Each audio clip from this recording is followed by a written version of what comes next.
오늘 잘 오셨고요. 큰 은혜가 있기를 바랍니다.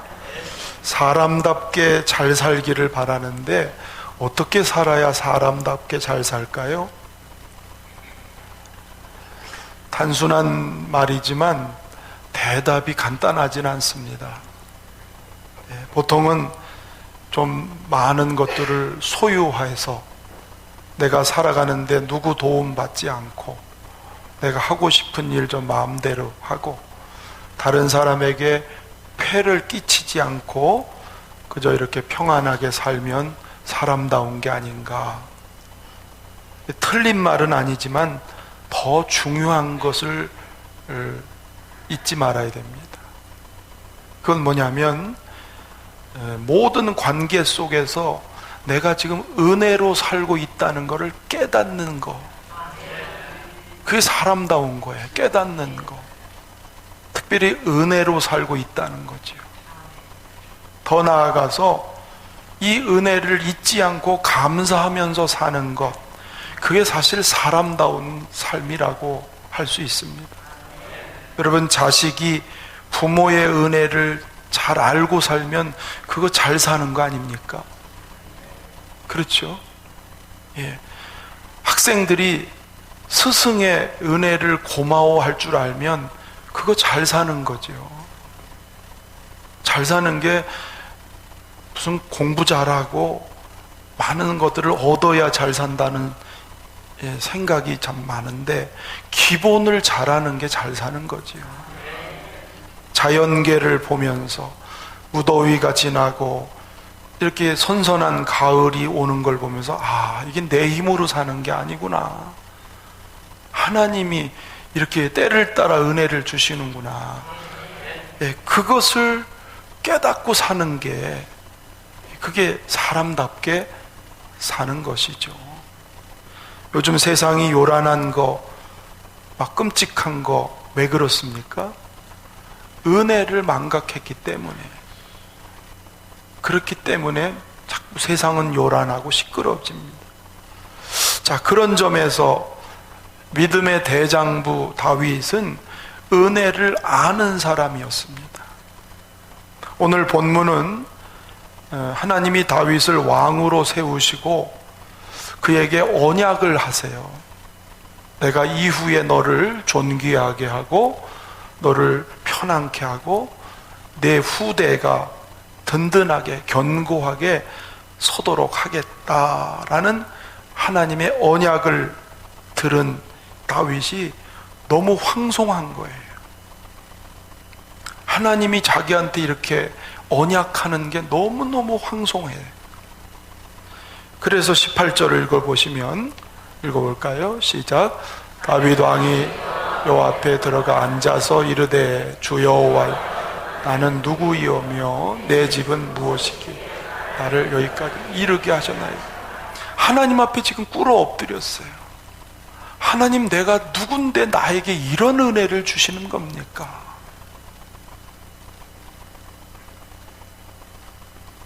받을 자격이 전혀 없는 이 죄인을 하나님이 불러 구원하고 오늘에 이르기까지 왕이 되게 하고 이 큰 은혜를, 제가 누군데 이런 은혜를 주셨습니까?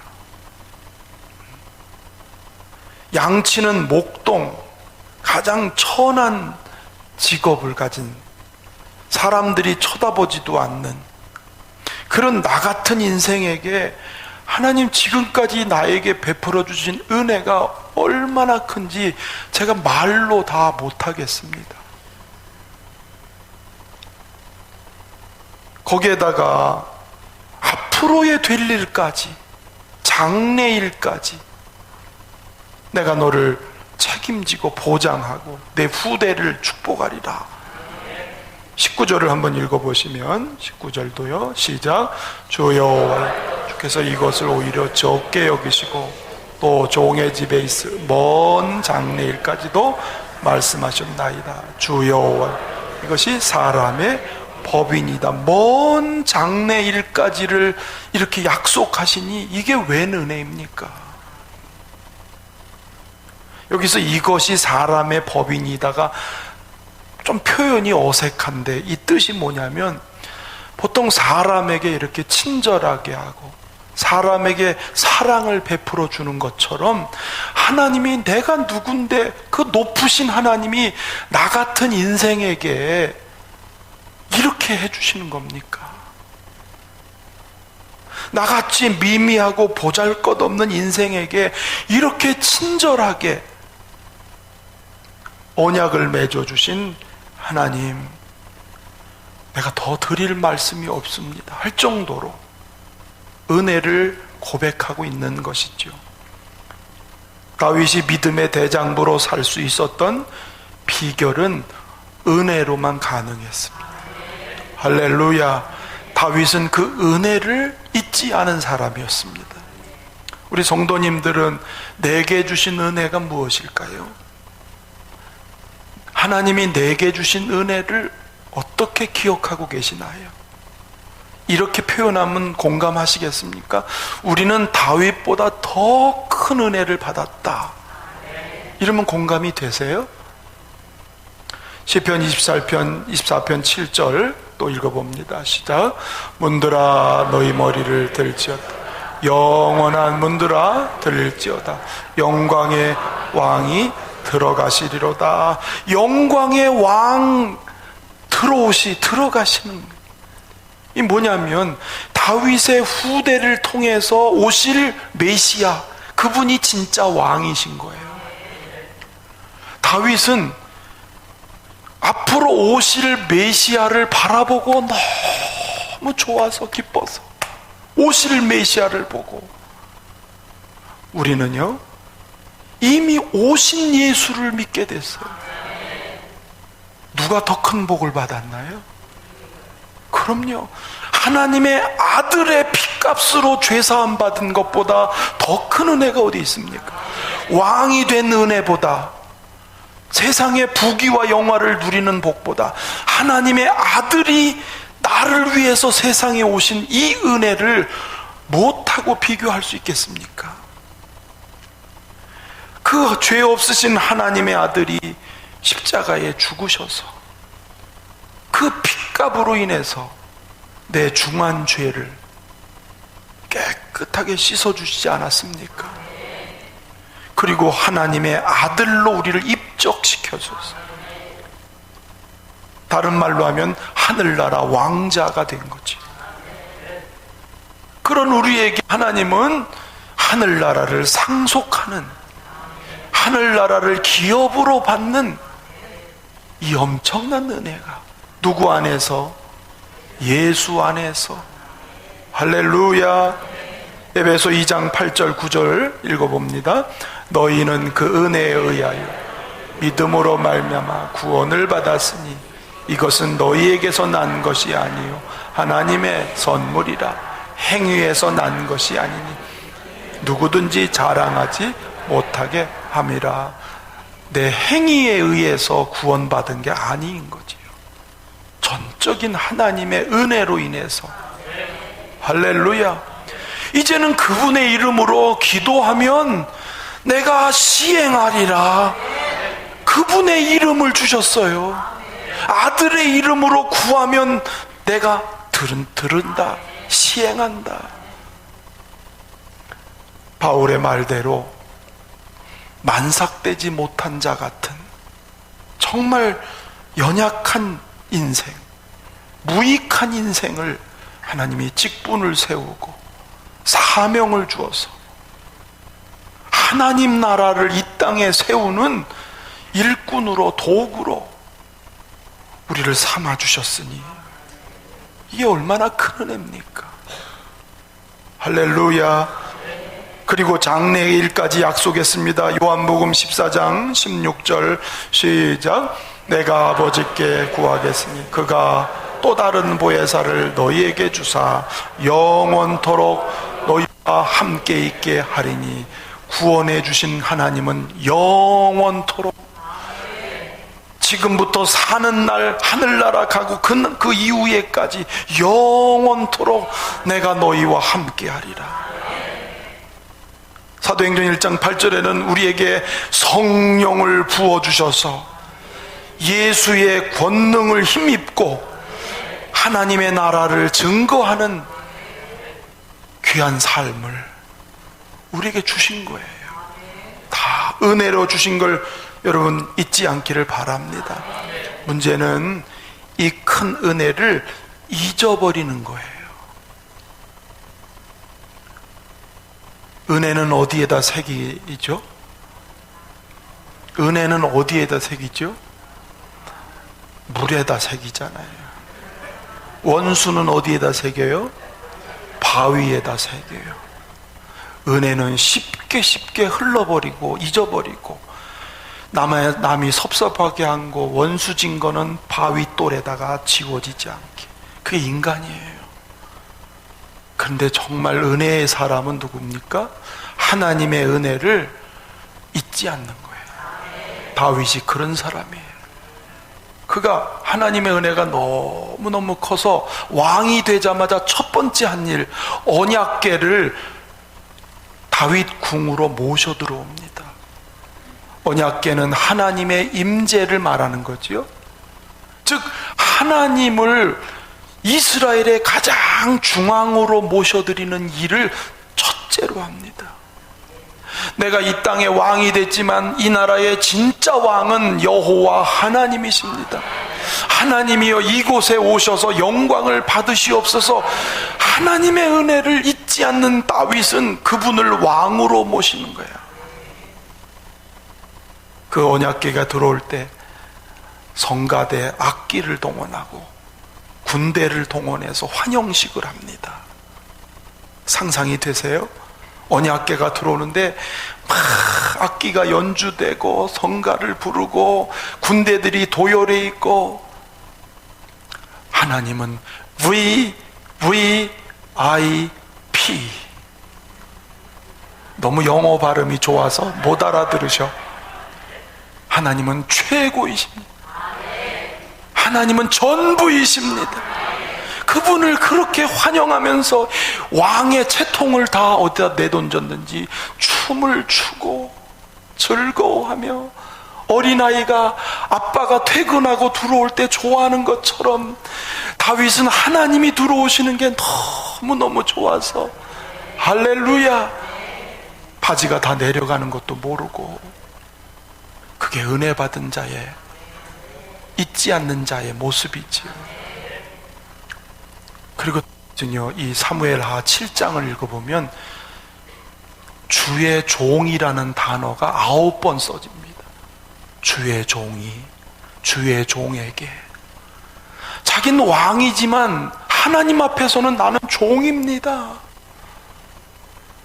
왕 대신 주님이 명령하고 말씀하면 나는 그대로 따르는 종에 불과합니다. 자기 신분이 왕이지만 하나님 앞에서는 납작 엎드리는 참 겸손의 사람. 그래서 그는 무슨 일이 있을 때마다 하나님 어떻게 할까요? 하나님, 블레셋이 쳐들어왔는데 내가 올라갈까요? 기다릴까요? 하나님 어떻게 할까요? 왜? 종이니까. 하나님의 뜻을 물어요. 하나님이 원하는 게 뭔지를 물어요. 그리고 주님이 명령하면 전략이 어떠냐, 숫자가 많냐, 전술이 이거 생각하지 않아요. 주님이 올라가라 그러면 아멘. 그리고 올라가요. 할렐루야. 시편 24편 7절 8절 한번 읽어볼까요? 시작. 문들아 너희 머리를 들지어다. 영원한 문들아 들지어다. 영광의 왕이 들어가시리로다. 영광의 왕이 누구시냐? 강하고 능한 여호와시요 전쟁에 능한 여호와시로다. 진짜 왕이신 하나님, 하나님만 높여드립니다. 하나님의 명령만 듣겠습니다. 묻고 순종하는 종의 자리로 자꾸 내려갑니다. 하나님이 너무 기쁘세요. 은혜를 아는 사람한테는 참 마음이 기뻐요. 여러분, 여러 자식이 있어도 은혜를 아는 자식한테는 부모의 마음이 너무 흡족합니다. 그렇죠? 자식이 장성했어도 더 연세 많으신 부모님한테 아버님 이거 어떻게 하면 좋을까요? 자기가 혼자 해도 돼. 자기가 혼자 할 수도 있는데 아버님 어떻게 할까요? 나 이거 하려고 하는데 아버지 생각은 어떠세요? 부모를 부모로 인정하는 그 자식은 부모의 기쁨이에요. 다윗이 그거죠. 하나님을 하나님으로 인정해두는, 그게 은혜를 알고 사는 사람인 것이죠. 그래서 하나님이 내가 이세 아들 다윗을 만나니 내 마음에 합한 사람이라, 내 뜻을 그를 통해 다 이루리라. 그래서 하나님이 마음껏 쓰십니다. 약속대로 높여주십니다. 전쟁을 할 때마다 그가 골리앗과 싸울 때 선포한 말대로 뭐라고 그랬나요? 사무엘상 17장 47절 시작. 또 여호와의 구원하심이 칼과 창에 있지 않냐함을 이 무리에게 알게 하리라. 전쟁은 여호와께 속한 것인즉 그가 너희를 우리 손에서 넘기시리라. 이게 골리앗과 싸울 때 다윗의 입에서 선포한 얘기거든요. 하나님은 이 다윗의 말대로 전쟁에 나갈 때마다 그는 이기게 하세요. 하나님이 손을 들어주시면 이기는 거 아니겠어요? 할렐루야. 하나님께 이렇게 은혜를 잊지 않고 따르는 대장부 이 다윗이 대장부가 될 수 있었던 것은 자기의 힘이 아닌 하나님이 베푸신 은혜를 힘입어서, 우리 모든 성도들도 은혜로 살기를 축원합니다.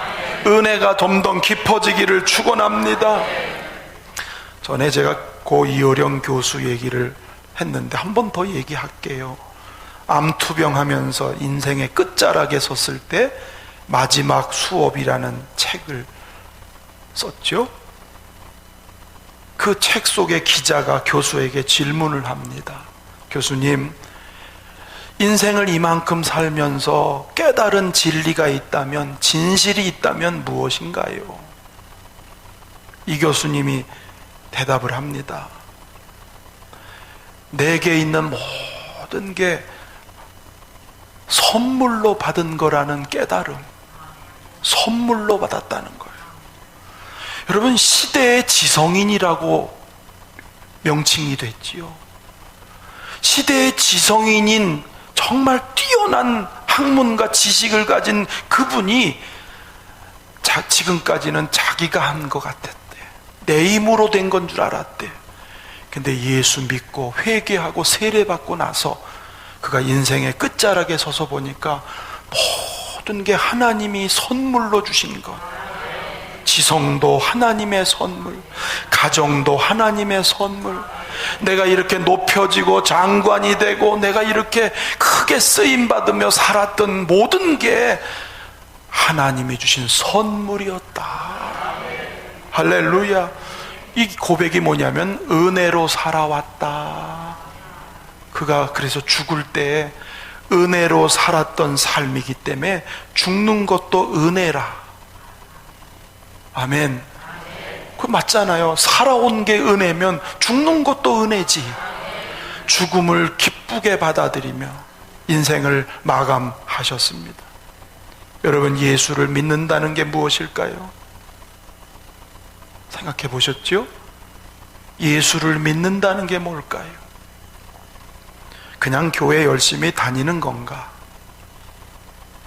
아니면 내 인생을 목적을 이루려고 신앙생활 하는가? 아니면 종교적인 신념에 의해서 그저 무탈하고 평안하게 살기 위해서 예수 믿는 건가?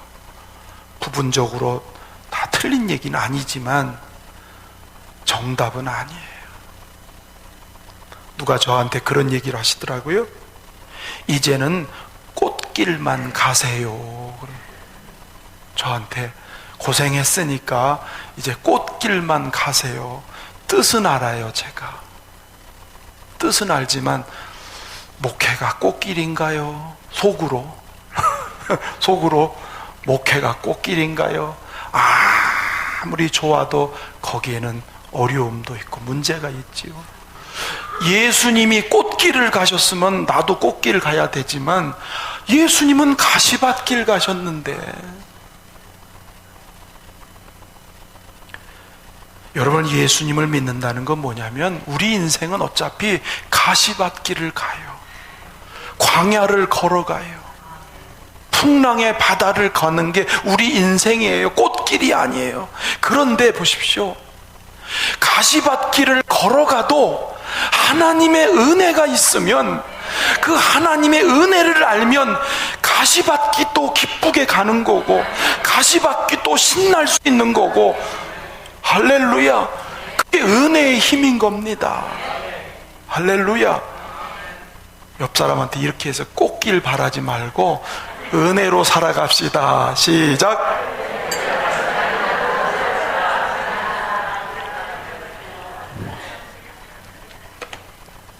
그래요. 여러분, 예수 믿어도 고생해요. 누구 말대로 예수 믿으면 고난 끝, 그건 성경 얘기가 아닙니다. 예수 믿으면 대박 과연 아닐 수도 있고, 물론 될 수도 있지요. 여러분, 예수를 믿는다는 것은 하나님의 은혜를 깨닫는다는 거예요. 아멘. 그리고 그 은혜의 힘을 붙잡고 가는 거예요. 비록 가시밭길이든 광야든 풍랑을 만나든 어떤 인생이든 그 은혜만 있으면 우리는 넉넉하게 가는 거예요. 여러분, 은혜로 살기를 축원합니다. 그래야 대장부가 되는 거예요. 나는 다윗이 고백한 이 얘기가 참 그래서 마음에 와닿아요. 시편 116편 12절입니다. 시작. 내게 주신 모든 은혜를 내가 여호와께 무엇으로 보답할까? 하나님의 은혜가 너무 커서 내 남은 인생 하나님 어떻게 주님 이 은혜를 보답할까요? 이게 진짜 사람다운 사람인 거예요. 은혜를 받은 게 너무 큰데 그 은혜를 보답하고 싶은 건 자연스러운 거 아니겠어요? 다윗의 마음에 크게 넘쳐났습니다. 그래서 다윗은 대장부가 된 것은 그런 은혜를 잊지 않고 겸손하게 내려앉을 때 하나님은 그를 계속 지원하고 밀어주고 힘을 주니까 깊푸렁에서 기가 막힌 웅덩이에서도 견뎌낼 수 있었고, 승승장구하며 큰 일을 이룰 수 있는 장부의 길을 걸을 수 있는 것도 그 은혜가 있었고, 범죄하여 그가 넘어지고 쓰러졌지만 다시 일어날 수 있었던 것도 이 은혜의 힘이, 할렐루야, 그렇습니다. 그러니까 다윗은 하나님 정말 사랑합니다. 하나님 사랑합니다. 다윗의 속에 있는 게 그거예요. 주님 사랑해요. 여러분, 은혜를 알면 나도 그렇게 돼요. 사랑합니다. 나의 예수님 사랑합니다. 아주 많이요. 사랑합니다. 나의 예수님 사랑합니다. 그것뿐이에요. 계속 합시다. 사랑한 내가 너를 잘 아노라. 사랑한 내 딸아, 내가 내게 축복 더하노라. 여러분, 은혜를 기억하면 주님 사랑해요, 이 마음이 드는 거예요. 그런데 님은요, 아들을 주신 하나님이니까 뭘 아까워하겠어요? 그렇죠? 그러면 하나님의 은혜는 한이 있을까요? 한이 없을까요? 대답을 시원찮게 하는 거는 잘 모르는 것 같아요. 한이 없지. 하나님의 은혜는 바다를 먹물처럼 하늘을 두루마리 삼아도 다 기록할 수 없을 만큼. 그래서 야고보 4장 6절에 이렇게 얘기합니다. 그러나 더욱 큰 은혜를 주시나니 큰 은혜를 주시나니. 그런데 그 다음 크게 시작. 그러므로 이랬을 때 하나님이 교만한 자를 물리치시고 겸손한 자에게 은혜를 주신다 하였느니라. 아멘. 하나님은 우리에게 더 큰 은혜를 주시길 원하세요. 그게 하나님의 마음이에요. 성령 안에 제한이 없는 은혜가 앞으로도 더 이어지기를 주님이 원하시는 거죠. 제가 지난 일주일 마중물 기도회를 하면서 아침에 묵상하면서 지난 3년을 돌아봤어요. 저편으로 건너가라는 음성을 듣고 이게 무슨 뜻이지? 그러다가 난리가 났지요. 그리고서 이 교회가 세워지면서 내 백성을 구원하라 하는 음성을 들으면서 하나님은 우리를 출애굽시키셨어요. 사람의 방법으로는 안 되는 거예요. 하나님 출애굽을 시켜주셨어요. 수많은 방해가 있었어요. 그렇죠? 교단 가입할 때도 그렇고 여러 가지 얼마나 어려운 일이 많았습니까? 그런데 놀랍게도 하나님은 하나씩 하나씩 돌파하게 하세요. 돌파. 뚫고 나가게 하세요. 걸음을 인도해 주셨어요. 성전 부지가 이렇게 빨리 생긴다는 건 정말 꿈 같은 일이죠. 800평의 성전 부지를 하나님이 선물로 갖게. 할렐루야. 어느새 우리 고집사님이 어느 날 그러더라고요. 목사님 30명이 60명 되고 60명이 됐네요. 그러더라고요. 그 저기를 보고 하나님이 30, 60, 90 다음은 120, 그 다음은 300 이렇게 가야지. 째째하게 그렇게 써요. 쓸래면 팍 써버려. 할렐루야. 그래서 제가 가슴으로 노래한 게 지나온 모든 세월들 돌아보면 그 어느 것 하나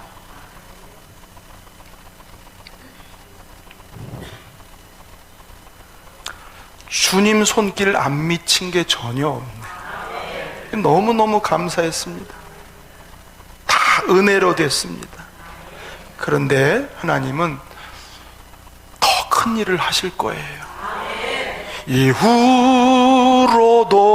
영원토록 나를 지키시리라 확신하네. 이후로도 하나님은 이후로도 3년의 은혜도 컸지만 이후로도 나는 그 약속을 믿어요.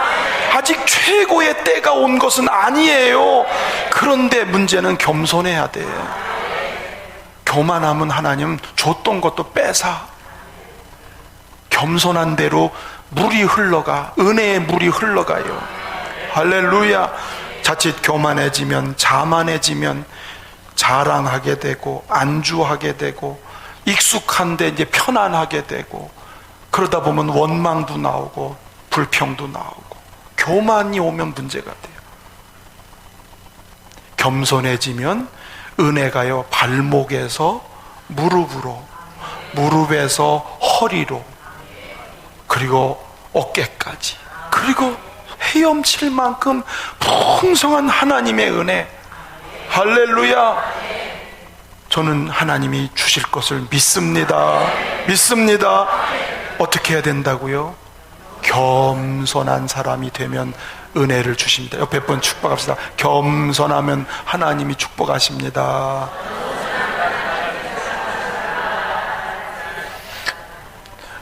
그 날기새를 하시는 우리 김동호 목사님 여러분 다 많이 아시죠? 그분이 전도사 시절 간증을 하세요. 청량리 교회에서 어린이 파트 전도사를 하는데 그 교회 유력한 장로님이 계셨어요. 교회 재정의 3분의 1을 그분이 다 감당할 만큼 그런 재력을 가지고 겸손히 섬기는데 어느 날 이 전도사님 김동호 전사님이 우리 기간에 악기가 필요하니까 평소에 나를 아껴주시는 장로님이시고 또 영향력 있는 장로님이니까 장로님한테 부탁하면 이거 충분히 사겠다.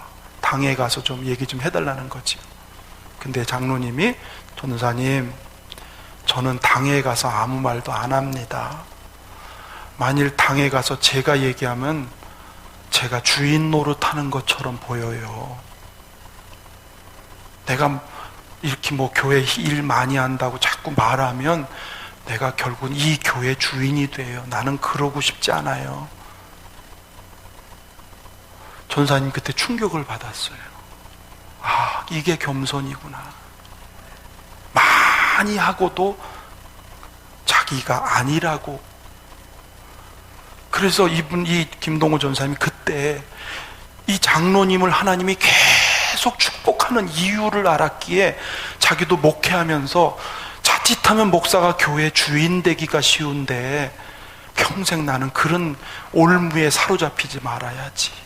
자기 목회에 평생 잊지 못할 교훈이 됐다고 그래요. 하나님은 교만하면 일단 떠나세요.